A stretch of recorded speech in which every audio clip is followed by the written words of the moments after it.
अध्यक्ष महोदय, सन्माननीय सदस्य दिलीप लांडे यांनी जो प्रश्न उपस्थित केलेला अतिशय ज्वलंत प्रश्न हा मुंबई आणि प्रामुख्याने MMR क्षेत्रातील आहे ही वस्तुस्थिती आहे।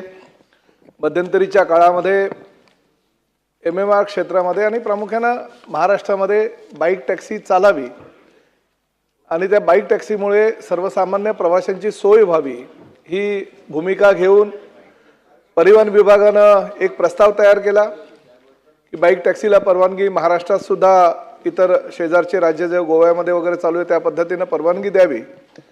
परंतु तो प्रस्ताव ज्यावेळेस कॅबिनेट पुढे आला त्यावेळेस माननीय मुख्यमंत्र्यांनी त्यावर स्वतः जातीनं लक्ष घातलं आणि मोठ्या प्रमाणात जर पेट्रोलच्या गाड्या आपण रस्त्यावर आणल्या तर भविष्यामध्ये पर्यावरणाला फार मोठ्या प्रमाणामध्ये पर्यावरणाचा ऱ्हास होईल। ह्या प्रामाणिक उद्देशानं फक्त EV बाईकलाच परवानगी देण्याचा निर्णय हा आम्ही कॅबिनेटमध्ये घेतला आणि तशा पद्धतीनं रॅपिडो, ओला, उबेर ह्या कंपन्यांना टेम्पररी लायसन EV बाईकच्या स्वरूपात आम्ही दिलं। त्यातील फक्त एका कंपनीनं ते टेम्पररी लायसन घेतलं परंतु 2 कंपन्यांनी घेतलं नाही।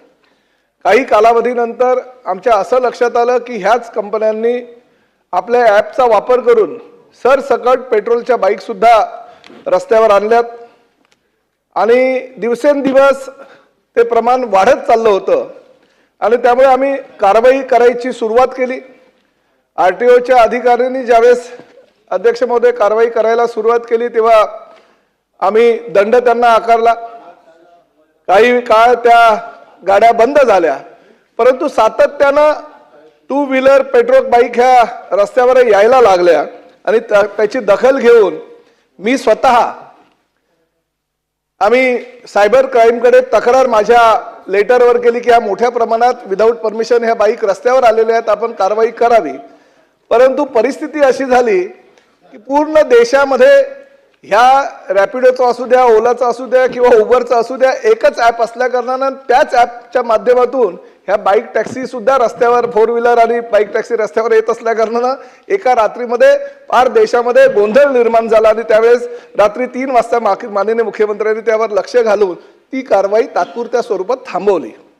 परंतु ही वस्तुस्थिती आहे आणि आश्चर्यकारक आहे, मला जी माहिती मिळाली अध्यक्ष महोदय, आजच्या तारखेला नाही म्हटलं तरी जवळजवळ 4 ते 4.5 लाख इनलिगल बाईक टॅक्सी आलेले आहेत विदाऊट परमिशन आणि शासनाचं 1 रुपयाचा सुद्धा महसूल त्या माध्यमातून होत नाही।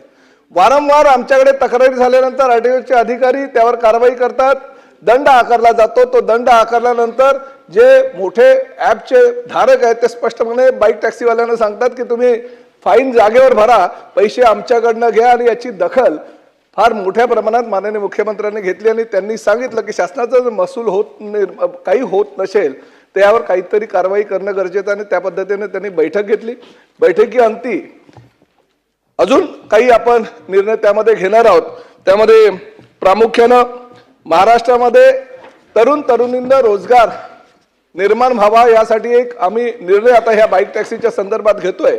म्हणजे बाईक टॅक्सी जर रस्त्यावर कोणाला काढायची असेल तर 5 रुपये प्रतिदिन हा शासनाला महसूल द्यावा लागणार आहे आणि त्याचबरोबर प्रत्येक राईड मागे 2% हे आपण वेलफेअरसाठी शासनाच्या माध्यमातून त्यांच्याकडनं वसूल करणार आहोत जेणेकरून यांना कुठेतरी लगाम लागेल आणि त्याचबरोबर ह्या बाईक टॅक्सी कमी व्हाव्या यासाठी जी लोक बेकायदेशीरित्या आणि आज महाराष्ट्रामध्ये यायचं आणि बाईक घ्यायची आणि व्यवसाय करायचा यासाठी डोमिसाईल सर्टिफिकेट ज्याच्याकडे असेल त्यालाच त्याची परमिशन देण्यात येईल अशा प्रकारचा निर्णय सुद्धा आम्ही घेतोय। त्यामुळे याला कुठेतरी लगाम लागेल, शासनाचा महसूल वाढेल आणि त्याचबरोबर आपल्या महाराष्ट्रातील तरुणींना रोजगार मिळेल ह्या पद्धतीची भूमिका राज्य शासनाची आहे आणि त्या पद्धतीची ही कडक भूमिका आम्ही भविष्यामध्ये घेणार आहोत।